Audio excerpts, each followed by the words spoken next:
Welcome to Aadya TV. నేను మీ journalist Arun. ఈరోజు మనము ప్రజాభవన్ దగ్గర ఉన్నాము. ప్రతి శుక్రవారం ఇక్కడ ప్రజావాణి నిర్వహిస్తుంటారు. అంటే ఇక్కడ రాష్ట్రంలోని అనేక గ్రామాల నుండి కూడా ఇక్కడ వచ్చేసి ప్రజలు వాళ్ళ సమస్యలు తెలుపుకోవడానికి ఇక్కడ వచ్చేసి దరఖాస్తులు చేసుకోవడం జరుగుతుంది.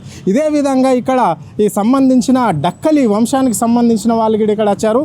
కిన్నెర మెట్లం పట్టుకొని వీళ్ళు వచ్చారు. మరి వీళ్ళకి ఏ సమస్య పైన వీడికి వచ్చారు, ఎందుకు వచ్చేసి ఇక్కడ మరి వాళ్ళు ఏ విషయంలో దరఖాస్తు ఇచ్చుకున్నారు, వాళ్ళకి ఇల్లు లేదా, పెన్షన్ లేదా, మరి ఏంది వాళ్ళ వృత్తిని కూడా ఇంప్లిమెంట్ చేయమని చెప్పేసి ఇక్కడ ప్రజావానికి వచ్చి వాళ్ళు కలిశారనే అంశాలపైన తెలుసుకునే ప్రయత్నం చేద్దాం. డక్కల్ యాదయ్య టీం మాత్రం వచ్చింది, ఇక్కడ ముగ్గురు వచ్చారు. మరి ఇంకా ఈ చుట్టుపక్కల కూడా చాలా మంది ఉన్నారు అని చెప్పేసి వాళ్ళు చెప్పడం అనేది జరిగింది. సో ఇప్పుడు మనం మాట్లాడించే ప్రయత్నం చేద్దాం. ఏం యాదయ్య, బాగున్నావా? బాగున్నా సార్, బాగున్నా. మీ దయ వల్ల ఇట్లా సార్ మా బతుకులు పింఛన్లు కూడా అందలేవు సార్. 9 నెలల పింఛన్లు రావాలి.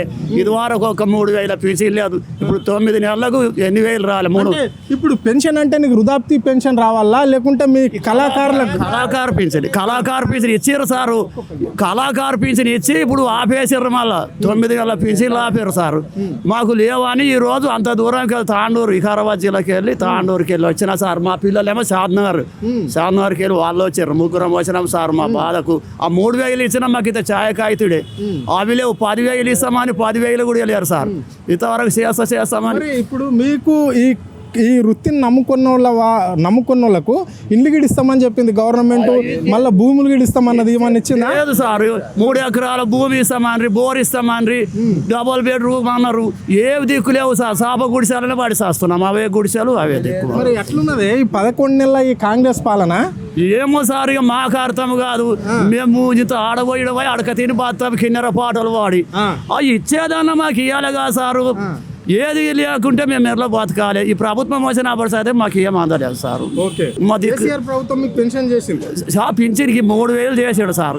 మా కళాకారు పింఛన్ ఆయన చేసాడు. కానీ ఈ ప్రభుత్వం వచ్చినాక ఏం దిక్కులేదు. సరే, ఒక పాట కూడా ఈ ప్రభుత్వంను ఎండగడుతూ ఈ ప్రభుత్వం మీకు ఏ విధంగా హామీలు ఇచ్చింది, హామీలు నెరవేరినాయా లేదా అనే దాని మీద ఒక పాట వాడు. ఒకటి పండుగల సాయన్న పాట మీరు బాగా వాడతారు యాదయ్య, అది మీరు వాడాలి. పుట్టింది మెరుగని పొలే పండుగల సాయన్న, పెరిగింది మెరుగని పొలే పండుగల సాయన్న. తల్లి పేరు సాయమ్మ, తండ్రి పేరంతన్న. కన్నా తల్లి సాయమ్మ ఏమంటది సాయన్నని. వద్దప్ప ఓ కొడుక ఓ పండుగ సాయన్న. వద్దు కొడుక, మన తెలుగు వంశాన దొంగతనం వద్దు నాయన. ఏమమ్మ కన్నా తల్లి ఎంత మాట అంటావు. 10కి 10 ఉంటే ఎంపాలము అమ్మ. 10కి 10 ఉంటే మీ పులికి 1. చేసాను చూసాను దొంగతనం అంటాడే. నేను దోసిన రకమల్లో ఇంటికి దేనమ్మ. కలిగిన కొట్టొస్తా, పేదోళ్ళకు పెట్టొస్తా. పేద మందికి పుట్టపత్యం చేసొస్తా.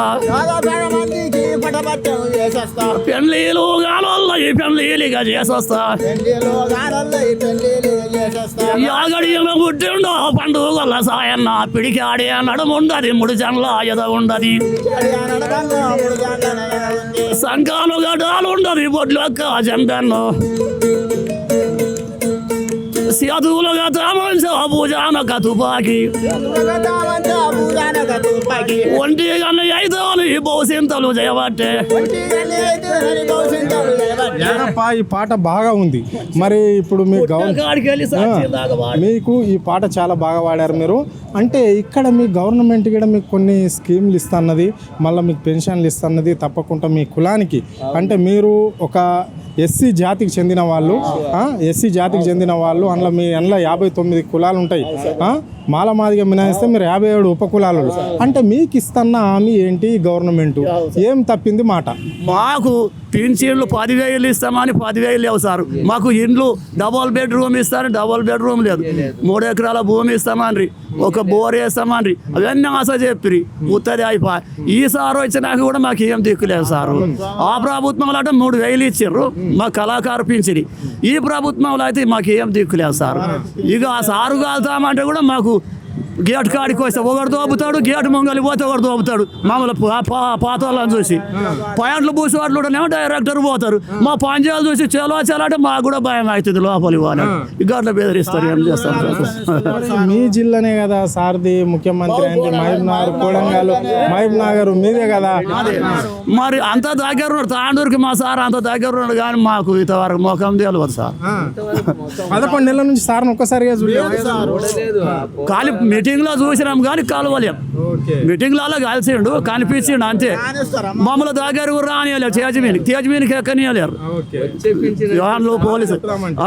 ఇక ఎక్కనియపోయి ఇక లాస్ట్ కోసం ఇక్కడ వచ్చి కలుద్దామంటే కూడా ఇక్కడ కూడా లేదు సార్. నీ పేరు ఏం పేరే? నా పేరు యాదయ్యనే, షాద్నగర్ నాది.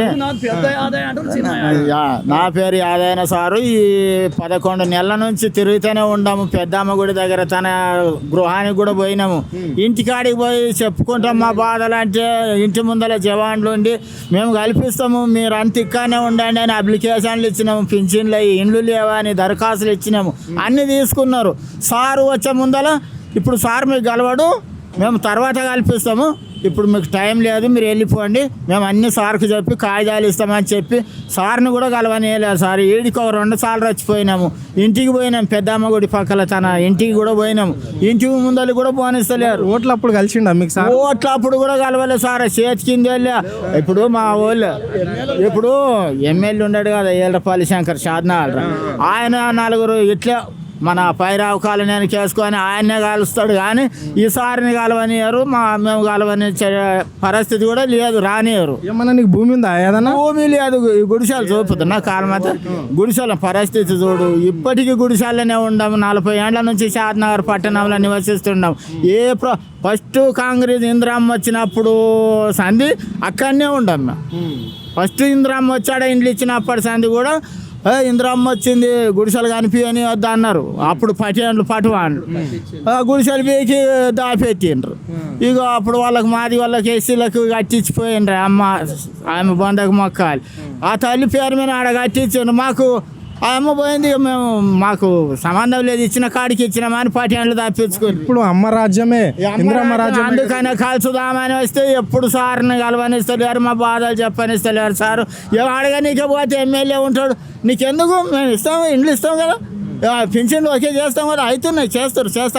రాష్ట్ర వ్యాప్తంగా మీ జనాభా ఎంత ఉంటుంది? మా రాష్ట్ర వ్యాప్తంగా అంటే ఒక 4-5 లక్షలకు ఉంటుంది సార్. మొత్తం మా 33 జిల్లాల ఉంది. 2-3 లక్షలకు ఉంటుంది. మన మహబూబ్నగర్, ఉమ్మడి మహబూబ్నగర్ జిల్లాలో 25 కిన్నాలు ఉన్నాయి మావి. నీ పేరు ఏం పేరే? నా పేరు చిన్నయ్య, డక్కల్ చిన్నయ్య, షాద్నగరే. మేము గత 45 ఏళ్ళ నుంచి ఇందిరాగాంధీ ఉన్న కాడ నుంచి కూడా పోరాడినాము. మాకు ఇస్తాన్న జాగాలు కూడా తీసి వాళ్ళే వాడుకుంటున్నారు. ఇప్పుడు ఇల్లు లేదు, పింఛన్ లేదు, వచ్చిన పింఛన్ కూడా ఆపేసిన కాలమాత. అడుగుదామంటే సారు దర్శనం కూడా లేదు మా అప్ప. ఇక మేము అడుగుదాము అన్న ఉద్దేశంతో వేస్తే ఇప్పుడు రేపు రా అని అంటున్నారు. మళ్ళీ అవన్నీ తీసుకురండి, ఓకే చేస్తామంటున్నారు. అది నిజమెంతనో అబద్ధం ఎంతనో మళ్ళీ ఆ ఆశకే వచ్చినాం మా అప్ప. మేము మా కుటుంబంలో ఒక్కొక్క కుటుంబంలో 15 మంది 14 మంది పిల్లలు. మేము చేతగాని వృత్తాపే అయిపోయింది. ఆడనే ఒక 50 కుటుంబాలు ఉన్నాయి. ఆడ వికారాబాద్లో ఒక 50 కుటుంబాలు ఉన్నాయి. మహబూబ్నగర్లో ఉన్నాయి. మొత్తం కలిస్తే కొన్ని వేల మంది కానీ 25 కిన్నాలు ఉన్నాయి మా మొత్తం 33 జిల్లాలలో రాష్ట్ర వ్యాప్తంగా. అందరికి లేదు. ఒక మొగలయ్య గారు వాళ్ళు కూడా మావాడే బతుకుతున్నాడు కానీ ఎవరు లేరన్నందుకు ఆయనకు ఒక దొరికింది సంతోషమే. కానీ మాకు ఏమి అలాంటిది ఒక పింఛన్ లేదు, ఇల్లు లేదు, భూమి లేదు. కాలమాత మాకు సాయం చేసే సారు ఇస్తాడన్న ఆశతోని ప్రభుత్వం ఇందిరమ్మ రాజ్యంలో ఫెస్టివల్లో చెప్పారు మీకు ఇస్తాము ఇస్తా అంటే ఇక మాకు అదే సార్ని కల్పిస్తే మీది ధన్యమైపోతుంది. మా బాధలు చెప్పుకుంటాం. మరి పాట రాసిర్రా ఈ ప్రభుత్వం మీద? ఉన్నది రాసినాం. రాయలే సార్ అప్పటికప్పుడే సార్ దగ్గరికి వచ్చి పాడదామన్న ఉద్దేశం ఉంది, ప్రేమ ఉంది. నీ ముందాలే కాలమాత అన్నీ మా ఎల్లబోసుకుంటాం.